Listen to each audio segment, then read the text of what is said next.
Hello everyone. तो आज हम करेंगे chapter number 1 sets class 11th का। ठीक है, तो देखो सेट होता क्या है। सेट होता है एक collection, a collection of well defined objects और elements and it does not change from person to person. तो सेट का मतलब होता है एक कलेक्शन ऑब्जेक्ट्स का, ऐसा कलेक्शन जो कि क्या हो, वेल डिफाइंड हो।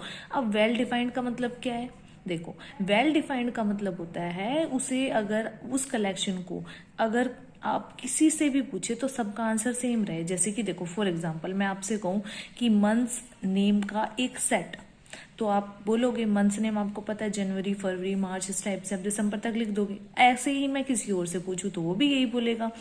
तो ये सभी के लिए क्या है, एक सेम है, डिफाइंड है। ठीक है, तो इसी को हम कह रहे हैं well defined collection of objects. ठीक है, अब देखो कुछ एग्जांपल्स दे रखे हैं यहाँ पर, जैसे odd natural number less than 10। तो ओड नेचुरल नंबर देखो लेस देन 10, 10 से छोटे क्या हो जाएंगे 1 3 5 7 9। तो ये सारा क्या हो गया, एक सेट हो गया, एक कलेक्शन हो गया। ठीक है, इंडिया की जो रिवर्स है उसका एक सेट कलेक्शन, वो भी सेट बन गया। अब देखो इंग्लिश अल्फाबेट की जो जितने भी वोवल्स होते हैं उनका भी एक कलेक्शन, ये क्या है, सेट है। ए ई आई ओ यू, ये हो गया। ठीक है, ऐसे ही वेरियस काइंड ऑफ ट्रायंगल्स, तो आप इस टाइप से बता सकते हो। ठीक है, अब ये डिफाइंड है, वेल डिफाइंड का मतलब आप किसी से भी पूछो उनका आंसर सेम रहेगा। अब जैसे मैं आपसे बोलूं कि वोवल्स का कलेक्शन बताओ, वोवल्स आपको ही पता है कौन कौन से होते हैं, ए ई आई ओ यू, तो किसी और से पूछोगे वो भी ये बोलेगा। तो इस टाइप से हम सेट को रिप्रेजेंट करते हैं। ठीक है, अच्छा मैं आपसे ये पूछूं कि जो है, अगर मैं आपसे ये पूछूं कि 10 रिच पर्सन्स के नेम बताओ, ठीक है, तो क्या वो सेट होगा? नहीं होगा। क्यों नहीं होगा? देखो अब आपने मेरे से पूछा तो मैं कुछ बोलूंगी कि मैं अपने आसपास को ऑब्जर्व करके बोलूंगी। अगर मैं आपसे पूछूंगी तो आप कुछ बोलोगे, किसी और से पूछेंगे तो कुछ बोलेंगे, तो एक वो वेल डिफाइंड नहीं हुआ। ठीक है, तो सभी के लिए वो अलग है। हमारा सेट क्या कहता है कि ऐसा कलेक्शन जो सभी के लिए क्या हो, सेम हो। ठीक है, अच्छा अब आगे करते हैं। देखो इनकी रिप्रेजेंटेशन, इनको कैसे रिप्रेजेंट करते हैं। देखो इनको रिप्रेजेंट करने का तरीका है, जैसे देखो ये कैपिटल एन है ना, जब तो हमेशा ध्यान रखना किसी भी सेट को जब आप रिप्रेजेंट करते हो तो वो कैपिटल लेटर्स में आप करोगे। जैसे कि कैपिटल एन, ये किसको शो करता है, नेचुरल नंबर। तो नेचुरल नंबर के जो सेट को हम किससे डिनोट करते हैं, कैपिटल एन से। इंटीजर्स के सेट को किससे करते हैं, जेड से। रैशनल नंबर के सेट को क्यू से। ठीक है, आर से रियल नंबर का सेट हो गया। अगर जेड के साथ मैंने ऊपर पॉजिटिव लगा दिया तो इंटीजर्स तो हैं बट पॉजिटिव वाले। ऐसे ही रैशनल नंबर कौन से हैं, प्लस लगाने से पॉजिटिव वाले। ऐसे ही रियल नंबर्स आपके क्या हो जाएंगे, पॉजिटिव। देखो आपकी आ गई है, इस set is a well defined collection of objects, मतलब ये वेरी नहीं करना चाहिए पर्सन टू पर्सन। ठीक है, अब जैसे देखो ये आपको पता ही है कि सेट्स को हम कैपिटल लेटर से डिनोट करते हैं और जो उनकी एलिमेंट्स होते हैं उसको स्मॉल लेटर से करते हैं। ठीक है, तो ये सारी चीजें आ जाती हैं सेट में। अब इनको जो सेट को रिप्रेजेंट करते हैं हम दो तरीके से कर सकते हैं। कैसे कर सकते हैं, एक तो होती है रोस्टर फॉर्म और सेकंड होती है सेट बिल्डर फॉर्म।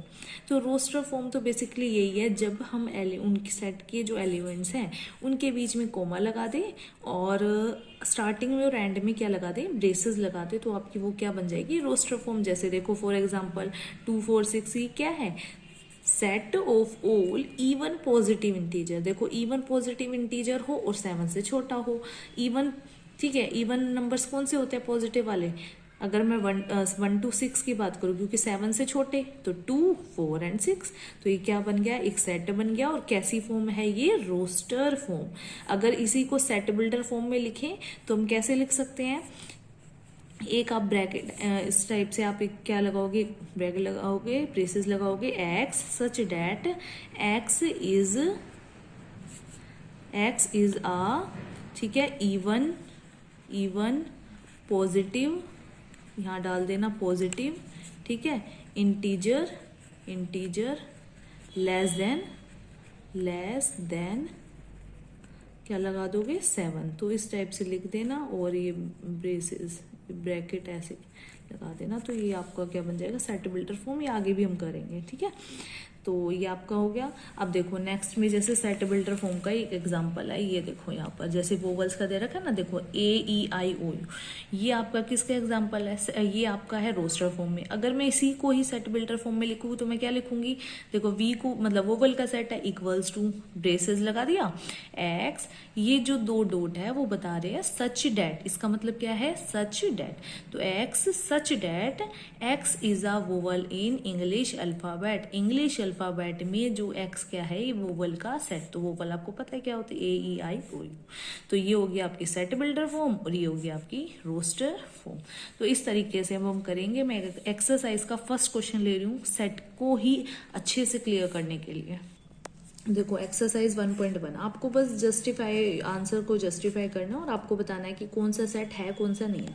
देखो collection of all months of a year beginning with letter J से स्टार्ट होने वाले जो है मंथ्स का कलेक्शन, ठीक है। तो आप बता सकते हो ये तो एक सेट है क्योंकि आप सभी के लिए डिफाइंड होगा ना, ये मैं आपसे पूछूं, ठीक है, आप किसी और से पूछोगे सभी यही लिखेंगे, ठीक है। जे लेटर से स्टार्ट जनवरी है, जून है, जुलाई है, तो सारे आप उसी में लिख दोगे। नेक्स्ट क्या है 10 मोस्ट टैलेंटेड राइटर्स। अब देखो मोस्ट टैलेंटेड राइटर्स ये तो वो तो मतलब मुश्किल ही है, ठीक है। अब 10 निकालने हैं तो बहुत सारे टैलेंटेड राइटर्स हैं, तो एक डिफाइंड नहीं होगा, मैं कुछ लिखूंगी आप कुछ लिखोगे, तो इसका मतलब ये सेट नहीं है because it is not a well defined collection, ठीक है। अच्छा team of 11 best cricket batsman. अब बेस्ट क्रिकेट बैट्समैन तो बहुत सारे हो सकते हैं, मैं कुछ लिखूंगी आप कुछ लोगोगे, मतलब सेम नहीं रहेगा ना, तो इसका मतलब वो डिफाइंड नहीं हुआ वेल डिफाइंड, तो इसका मतलब ये क्या हो गया सेट नहीं, ठीक है। देखो collection of all boys in your class, अब आपकी क्लास में बॉयज का कलेक्शन, ये तो आप अगर मैं लिखूंगी, देखो इसमें इस कलेक्शन को अब बॉयज का है, अब मैं मेरे से कोई कहेगा तो मैं भी वही लिखूंगी, आपके टीचर से कोई कहेगा तो वो भी वही लिखेंगे, क्योंकि बॉयज का कलेक्शन है, वो मैटर नहीं करता कि आप किसी का नेम आगे करो पीछे करो, लेकिन आएंगी तो वही सारे नेम्स। लेट्स सपोज 15 बॉयज है तो 15 बॉयज का नेम आ जाएगा, तो उनका एक कलेक्शन हो गया है ना। ऐसे ये तो सेट हो गया आपका, इसका मतलब अब है collection of all natural number less then 100 से छोटे नेचुरल नंबर मतलब 1 to 99 लिख दोगे, तो ये तो फाइन हम कर रहे हैं तो वेल डिफाइंड हो गया, इसका मतलब ये भी क्या है सेट है। अब नेक्स्ट दे रखा है collection of novels written by writer Munshi Premchand. अब प्रेमचंद जी ने जो भी आपके नॉवेल्स लिखे हैं तो वो तो डिफाइंड ही है, देखो मैं भी उन्हीं के नॉवेल्स लिखूंगी और किसी से अगर हम का सेट बनाओ तो वो भी बनाएंगे, तो इसका मतलब वेल डिफाइंड कलेक्शन हो गया, तो ये क्या हो गया सेट।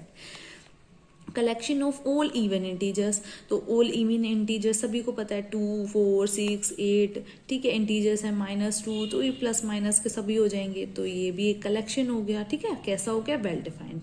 लास्ट 2 और है collection of questions in this chapter, in chapter में इस चैप्टर में जितने भी क्वेश्चंस है उनका एक कलेक्शन, तो वो भी सेट हो गया ना। Collection of most dangerous animals, अब ये सेट तो नहीं हुआ, क्यों नहीं हुआ, क्योंकि देखो मोस्ट डेंजरस एनिमल्स आप बताओ। अब देखो मेरे से कोई पूछेगा, मेरे को जिन लगता होगा कि कौन से डेंजरस है मैं अपने अकॉर्डिंग लिखूंगी, ठीक है। अब किसी और से पूछोगे वो अपने अकॉर्डिंग लिखेंगे, तो मतलब सेम तो नहीं रहेगा ना किसी का, ये वेरी करेगा ना। और अभी हमने पढ़ा था सेट की डेफिनेशन में वो क्या होना चाहिए, वेल डिफाइंड कलेक्शन होना चाहिए, और it does not vary, vary नहीं करना चाहिए from person to person, but यहाँ पर क्या हो गया वेरी कर रहा है, तो इसका मतलब it is not a set. So इस तरीके से हमने क्वेश्चन नंबर 1 को कंप्लीट कर लिया। अगर आपको समझ में आया हो तो प्लीज़ लाइक करना, शेयर करना, सब्सक्राइब करना चैनल को मेरे, ठीक है। अब हम मिलते हैं नेक्स्ट वीडियो में नेक्स्ट क्वेश्चन के साथ। Thank you.